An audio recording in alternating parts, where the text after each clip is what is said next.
मनुष्य की एड़ियों को, टखनों को और मांस को किसने पुष्ट बनाया? मनुष्य की सुंदर उंगलियों को किसने पुष्ट किया? उंगलियों के मध्य में नसों को किसने स्थित किया? नीचे के टखनों को किसने बनाया गया? पुरुष के घुटनों को, जांघों को तथा चरणों के मध्य को किससे बनाया गया? घुटनों का यह जोड़ कहाँ है और उसे कौन जानता है? घुटने के ऊपर चारों भाग है, शिथिल, धड़, कंधे और जंघें। इन्हें किसने बनाया? जिससे शरीर का भाग धड़ दृढ़ हुआ। वे देव कितने थे जिन्होंने पुरुष के हृदय को और गर्दन को बनाया? कितने देवों ने पुरुष के स्तन बनाए? फेफड़ों को किसने बनाया? कंधों की रचना कितने देवों ने की? पीठ की रचना कितने देवों ने की? किस देव ने मनुष्य के बाहु को शक्ति से भर दिया और किसने उसमें वीर्य की रचना की? पुरुष के कंधों की रचना करने वाला कौन देव है? इसे धड़ पर किसने स्थापित किया? मनुष्य के सिर में 7 छेद अर्थात 2 कान, 2 नथुने, 2 आंखें और 1 मुख। ये किस देव ने बनाया है? इन्हीं देवों की महिमा से 2 पैरों और 4 पैरों वाले प्राणी अनेक स्थानों में गति करते हुए यमराज के स्थान पर जाते हैं। अनेक स्थलों को छूने वाली जीभ को ठोड़ी में किसने स्थापित किया? जीभ में वाणी की स्थापना किसने की? अपने शरीर के भीतर जल को धारण करता हुआ कौन सा देव प्राणियों में व्याप्त है? उसका जानने वाला कौन है? इसका मस्तिष्क, ललाट और जबड़ों के जोड़ एवं कपाल किसने बनाया? वे देव कौन सा है? पुरुष की ठोड़ी की हड्डियों को जोड़कर जो स्वर्ग को गया था, वे देव कौन सा है? मनुष्य के प्रिय और अप्रिय स्वप्नों को, संबंधित इंद्रियों को, आनंद को तथा दुख को कौन सा देव धारण करता है? पुरुष में पाप, आजीविका विरोधी तत्व, दुष्कर्म आदि कहाँ से प्राप्त होते हैं? इसे रिद्धि, सिद्धि, समृद्धि, बुद्धि एवं उन्नति कहाँ से प्राप्त होती है? इस पुरुष में सर्वत्र विद्यमान सागर को और सदा तेजी से बहने वाले जलों को किसने प्रविष्ट किया है? जो लाल, लोहित, तांबई एवं धूमेले रंग के हैं, उन जलों को ऊपर, नीचे और तिरछा जाने की शक्ति किसने प्रदान की है? किस देव ने पुरुष में रूप, महिमा एवं नाम को धारण किया? इसे ज्ञान, चरित्र और गति किस देव ने प्रदान की? इस पुरुष में प्राण, अपान एवं व्यान वायु को किसने धारण किया? इस पुरुष में समान वायु को किसने आश्रित किया? किस प्रधान देव ने इस पुरुष में यज्ञ रूप कर्म को स्थापित किया है? इसमें सत्य, असत्य, अमृत और मृत्यु की स्थापना किसने की है? इस पुरुष के शरीर पर त्वचा रूपी वस्त्र किसने रखा और इसकी आयु की रचना किस देव ने की? इस पुरुष के लिए बल किस देव ने प्रदान किया और किसने इसे गति दी? किस देव ने इस पुरुष के लिए जल की रचना की और किसने इसके लिए प्रकाश वाला दिवस बनाया? उषा को किस देव ने उज्ज्वल किया तथा सायंकाल किसने प्रदान किया? इस पुरुष में वीर्य का आदान किसने किया जिससे प्रजा रूपी तंतु का विस्तार हो सके? इस पुरुष में वृद्धि की, बुद्धि की स्थापना किस देव ने की तथा किसने इसमें बाण धारण किया? पुरुष ने किस प्रकार से भूमि को आवृत किया तथा किस प्रभाव से स्वर्ग पर आरूढ़ हुआ? यह पुरुष किस प्रभाव से पर्वतों पर आरोहण करता और कर्म करता है? यह पुरुष किस प्रभाव से बादलों को प्राप्त करता और सोमलता को खोजता है? यह पुरुष यज्ञ को और श्रद्धा को किस के द्वारा प्राप्त करता है तथा इसके मन को उत्तम कर्मों से किसने संलग्न किया है? यह पुरुष किसके द्वारा श्रोत्रिय ब्राह्मण को प्राप्त करता है? यह किसके द्वारा परमेष्टि को पाता है? यह पुरुष अग्नि को किसके द्वारा प्रेरित करता है और संवत्सर की गणना कैसी कर पाता है? ब्रह्म क्षत्रियों को प्राप्त करता है, ब्रह्म क्षत्रियों को प्राप्त करता है और ब्रह्मा ही परमेष्टि को प्राप्त करता है। ब्रह्मा ही पुरुष है और अग्नि को प्राप्त करता है तथा संवत्सर की गणना करता है। पुरुष किस कर्म के द्वारा देवों की अनुकूलता प्राप्त करता है तथा किस कर्म को देवों की प्रजा के अनुकूल बनाता है, ये पुरुष इस कर्म के द्वारा शत्रु नहीं बनता और किस कर्म के द्वारा शत्रु कहलाता है। ब्रह्म देवों के अनुकूल रहता है तथा ब्रह्म ही देवी प्रजाओं को अनुकूल व्यवहार करता है। ब्रह्म ही शत्रु का अभाव है और ब्रह्म ही उत्तम धन कहलाता है। इस भूमि को किसने स्थापित किया है तथा जो को इसके ऊपर किसने स्थापित किया है, ये ऊपर का भाग, तिरछा भाग एवं अनेक प्राणियों के लिए हितकारी अंतरिक्ष किसने बनाया है। ब्रह्म ने ही भूमि को स्थापित किया है और ब्रह्म ने ही इसके ऊपरी भाग में जो को स्थित किया है। ब्रह्म ही ऊपर एवं तिरछा है तथा ब्रह्म ने ही अनेक प्राणियों के हितकारी अंतरिक्ष की रचना की है। अर्थात अथर्वा ने मूर्धा और हृदय की एक रूपता स्थापित की। इस ऊपर गमन करने वाले पवन ने मस्तिष्क के द्वारा उत्तम प्रेरणा प्रदान की है। अथर्वा की वह वाणी देवकोश के रूप में उपस्थित हुई। प्राण और मन उस अन्नमय शीश की रक्षा करते हैं। जिस ब्रह्म को पुरुष कहा जाता है, उसकी पूरी को जो जानता है, उसी ने ऊपरी और तिरछे भागों का निर्माण किया है। वही पुरुष समस्त दिशाओं में व्याप्त है। जो व्यक्ति ब्रह्म की उस पूरी को जानता है, जो अमृत अर्थात मरणहीनता से ढकी हुई है, उस पुरुष को ब्रह्म एवं मंत्र चक्षु प्राण एवं संतान प्रदान करते हैं। जो ब्रह्म की पूरी अर्थात निवास स्थान को जानता है और उसमें शयन करने के कारण ही ब्रह्म पुरुष कहा जाता है, उसे जो जानता है, वृद्धावस्था तक नेत्र एवं प्राण उसका त्याग नहीं करते। देव की नगरी 8 चक्रों और 9 द्वारों वाली है। कोई युद्ध करके उसे जीत नहीं सकता। उसमें हिरण्यमय कोश और प्रकाश से ढका हुआ स्वर्ण है। उस 9 द्वारों वाले हिरण्यमय कोश में जो आत्मा स्थित है, वहाँ जो यज्ञ का विस्तार करता है, वे ही ब्रह्मज्ञानी माने जाते हैं।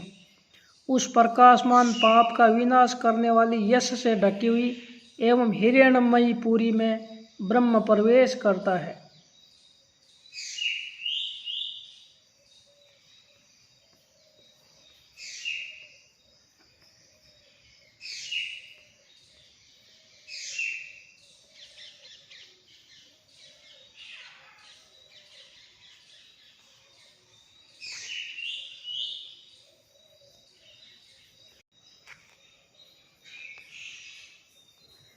इस मनुष्य के किस अंग में तपस्या करने की शक्ति स्थित है? इस मनुष्य के किस अंग में सत्य भाषण की क्षमता स्थित है? इस मनुष्य के किस अंग में व्रत अर्थात दृढ़ निश्चय और श्रद्धा किस अंग में स्थित रहती है? इस मनुष्य के किस अंग में सत्य प्रतिष्ठित है? इस परमेश्वर के किस अंग से अग्नि दीप्त होती है? इसके किस अंग में वायु चलती है? चंद्रमा का निर्माण इसके किस अंग से हुआ है? वह चंद्रमा इस विश्व धारा से किस अंग को नापता है? इस परमात्मा के किस अंग में भूमि स्थित रहती है? इसके किस अंग में अंतरिक्ष होता है? यह दृढ़ जो इसके किस अंग में स्थित है? ऊंचा स्वर्ग इसके किस अंग में स्थित है? ऊपर की ओर चलने वाली अग्नि कहाँ जाने की इच्छा से प्रज्वलित होती है? वायु कहाँ जाने की इच्छा करती हुई चलती है? आवागमन के चक्कर में पड़े हुए प्राणी जहाँ जाने की इच्छा से गतिशील है, उस जगदाधार का वर्णन करो कि वे कौन है।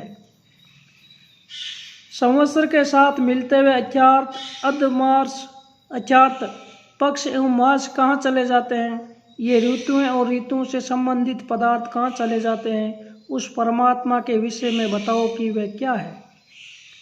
परस्पर विरोधी रूप वाले युवा दिन और युवती रात कहाँ जाने की इच्छा से एकमत होकर जाते हैं? जल जहाँ जाने की इच्छा से चले आ रहे हैं, उसी परमात्मा के विषय में बताओ कि वे कौन है।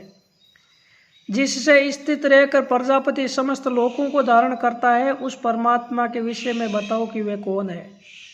प्रजापति ने उत्तम मध्यम और मध्यम के रूप में संसार की सभी वस्तुओं और प्राणियों को बनाया है। इस संसार के कितने पदार्थ प्रजापति में प्रवेश कर चुके हैं? जो प्रवेश नहीं करता है वह कौन है? कितने पदार्थ भूतकाल में प्रवेश कर चुके हैं अर्थात नष्ट हो चुके हैं? इसके आशय अर्थात उदर में कितने पदार्थ होंगे? भविष्य में कितने पदार्थ उत्पन्न होंगे? इसने अर्थात परमात्मा ने अपने एक अंश को हजारों रूपों में प्रकट किया, उसमें कितने पदार्थों ने प्रवेश किया? ज्ञानी लोग जानते हैं कि जहाँ लोक और कोश निवास करते हैं तथा जहाँ जल एवं ब्रह्म स्थित है, सत्य और असत्य दोनों प्रकार के पदार्थ जहाँ स्थित है, उस परमात्मा के विषय में बताओ कि वे कौन है। जिसको आधार बनाकर तपस्या का विधान किया जाता है एवं उत्तम व्रतों का निर्वाह होता है, जिसमें सत्य श्रद्धा जल एवं ब्रह्म व्याप्त है, उस परमात्मा के विषय में बताओ कि वे कौन है। जिसके आधार पर भूमि आकाश और स्वर्ग टिके हुए हैं तथा अग्नि चंद्रमा सूर्य वायु जिसमें अर्पित होकर स्थित है, उस परमेश्वर के विषय में बताओ कि वे कौन है। जिसके अंग में सभी 33 देव समाये हुए हैं, उस परमेश्वर के विषय में बताओ कि वे कौन है। पूर्ववर्ती ऋषि ऋचाएँ साम मंत्र यजुर्वेद के मंत्र तथा महति ब्रह्म विद्या जिसमें स्थित है एवं एक ऋषि जिसमें समाया हुआ है, उस परमात्मा के विषय में बताओ कि वे कौन है। जिस आदि पुरुष में अमृत और मृत्यु स्थित है तथा सागर जिस आदि पुरुष की नाड़ियों में समाया हुआ है, उस परमेश्वर के विषय में बताओ कि वे कौन है। जिस आदि पुरुष के शरीर में प्रथम कल्पित पूर्व पश्चिम आदि 4 दिशाएं नाड़ियों के रूप में स्थित है तथा यज्ञ जहाँ पराक्रम करता है, उस परमेश्वर के विषय में बताओ कि वे कौन है। जो इस आदि पुरुष में ब्रह्म को स्थित जानते हैं, वे परमेष्टि को जानते हैं। जो परमेष्टि एवं प्रजापति को जानता है तथा जो उत्तम ब्राह्मण को जानता है, वे परमात्मा को भलीभांति जानता है। जिसका शीश वैश्वानर अग्नि और नेत्र अंगिरस हुए, जिसके अंग ही राक्षस बने, उस परमात्मा के विषय में बताओ कि वे कौन है। ब्रह्मा जिसका मुख कहा गया है, मधुकसा जिसकी जीभ बताई गई है एवं विराट एन कहा गया है, उस ब्रह्मा के विषय में बताओ कि वे कौन है। जिससे ऋचाएँ बनी एवं जिससे ऋग्वेद के मंत्र बने, सामवेद के मंत्र जिसके रोम एवं अथर्ववेद के मंत्र जिसका मुख है, उस परमेश्वर के विषय में बताओ कि वे कौन है। असत अत्यार्थ निराकार से उत्पन्न हुई शाखा स्थित है, मनुष्य उसी को सबसे श्रेष्ठ तत्व मानते हैं तथा उस शाखा की उपासना करते हैं। जिसमें 12 आदित्य 11 रुद्र और 8 वसु समाये हुए हैं, उस परमेश्वर के विषय में बताओ कि वे कौन है। 33 देवता जिसकी निधि अत्यार्थ खजाने की रक्षा करते हैं, हे देवों जिसकी निधि की तुम रक्षा करते हो, आज उसे कौन जानता है। उस ब्रह्मा को जानने वाले देव ज्येष्ठ ब्रह्मा की उपासना करते हैं। जो उस ब्रह्मा को निश्चित रूप से जानता है, वह ब्रह्म हो सकता है। वे व्रत नाम के देव हैं जो असत अत्यार्थ प्रकृति से उत्पन्न हुए, लोक उन्हें श्रेष्ठ कहता है। जहाँ परमात्मा पुराण पुरुष को उत्पन्न करता हुआ विस्तृत करता है, उस परमात्मा के एक अंग को ज्ञानी जन पुराण के नाम से ही जानते हैं। जिसके शरीर के अवयव में 33 देवता अलग अलग निवास करते हैं, उन 33 देवों को केवल वे ही जानते हैं जो ब्रह्म के ज्ञाता है। लोग हिरण्यगर्भ को महान और श्रेष्ठ जानते हैं। परमात्मा ने ही इस संसार के मध्य उस हिरण्यगर्भ को बनाया था। उस परमात्मा में समस्त लोक तप और ऋच अत्यार्थ सत्य समाया हुआ है। हे परमात्मा, मैं तुझे प्रत्यक्ष रूप से जानता हूँ। इंद्र में ही ये सब समाया हुआ है। इंद्र में समस्त लोक तप और ऋत अत्यार्थ सत्य समाया हुआ है। हे इंद्र, मैं तुझे प्रत्यक्ष रूप से जानता हूँ। परमात्मा में ही ये सब समाया हुआ है। सूर्योदय से पूर्व एवं उषा काल से पूर्व श्रद्धालु जन नाम के द्वारा नाम का हवन करते हैं, अर्थात परमात्मा के नाम के द्वारा उसके महत्व का वर्णन करते हैं। इस प्रकार प्रयत्नशील जो अजन्मा आत्मा अर्थात भक्त परमात्मा के साथ संयोग प्राप्त करता है, वह स्वराज्य को प्राप्त करता है, अर्थात जन्म मरण के बंधन से मुक्ति पा जाता है। उस परमात्मा की अपेक्षा कोई तत्व श्रेष्ठ नहीं है। धरती जिसके पैरों का नाम है, अंतरिक्ष जिसका उदर है तथा जिसने स्वर्ग को अपना शीश बनाया है, उस ज्येष्ठ ब्रह्म को मेरा नमस्कार है। सूर्य एवं बार बार नवीन होने वाला चंद्रमा जिसके नेत्र है तथा अग्नि को जिसने अपना मुख बनाया है, उस श्रेष्ठ ब्रह्मा के लिए मेरा नमस्कार है। वायु जिसके प्राण और अपान तथा अंगिरस जिसके नेत्र बने थे तथा दिशाओं को जिसने अपनी प्रजा का साधन बनाया था, उस ज्येष्ठ के लिए मेरा नमस्कार है। परमात्मा ने स्वर्ग और पृथ्वी दोनों को धारण किया है। उसी ने अंतरिक्ष अर्थात आकाश को धारण किया है। उसी परमात्मा ने 6 विशाल दिशाओं अर्थात पूर्व, पश्चिम, उत्तर, दक्षिण, ऊपर और नीचे की ओर दिशाओं को धारण किया है। वही परमात्मा इस सारे संसार में समाया हुआ है, जो तपस्या रूपी श्रम से उत्पन्न होकर के समस्त लोकों में व्याप्त रहता है तथा जिसमें एकमात्र सोमलता को ही उत्तम जड़ी बनाया है। उस श्रेष्ठ परमात्मा के लिए मेरा नमस्कार हो। वायु स्थिर क्यों नहीं रहती तथा मन शांत क्यों नहीं रहता? सत्य की अभिलाषा करते हुए जल कभी अस्थिर क्यों नहीं होते? संसार के मध्य महान यक्ष अज्ञात परमात्मा है। संताप अत्यार्थ गर्मी देने वाला ये परमात्मा जल के ऊपर वर्तमान में है। ऐसा सुना जाता है कि सभी देव उसमें इस प्रकार व्याप्त है जिस प्रकार वृक्ष की शाखाएं उसमें व्याप्त रहती है। जिस असीमित परमात्मा के लिए देवगण हाथ पैरों वाली कानों और आंखों के द्वारा सदा उपहार प्रदान करते हैं, उसी परमात्मा के विषय में बताओ कि वह कौन है। जो परमात्मा को जान लेता है उसका अज्ञान मिट जाता है तथा उसका पाप नष्ट हो जाता है। प्रजापति में जो 3 ज्योतियाँ हैं वह उसे प्राप्त हो जाती है। जल में सोने का बेंत ठहरा हुआ है, जो इस बात को जानता है वही गुप्त प्रजापति है। एक दूसरे से भिन्न रूप वाली 2 युवतियाँ लगातार घूमती है तथा 6 खूंटियों वाला एक ताना पूरती है।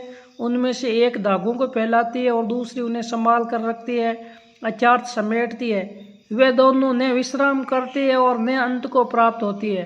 तात्पर्य यह है कि रात और दिन ही वे 2 युवतियाँ हैं, 6 ऋतुएं 6 खूंटे हैं तथा समय ही अनंगा धागा है। उस नृत्य करती हुई 2 स्त्रियों अर्थात दिन और रात में कौन सी दूसरी है ये मैं नहीं जानता। उस वस्त्र को एक पुरुष बुनता है तथा दूसरा उधेड़ता है, इसे वे स्वर्ग में धारण करता है। ये खूंटियाँ अर्थात 6 ऋतुएं स्वर्ग को धारण करती है तथा वस्त्र बुनने के लिए सामवेद के मंत्रों के धागा बनाए हुए हैं।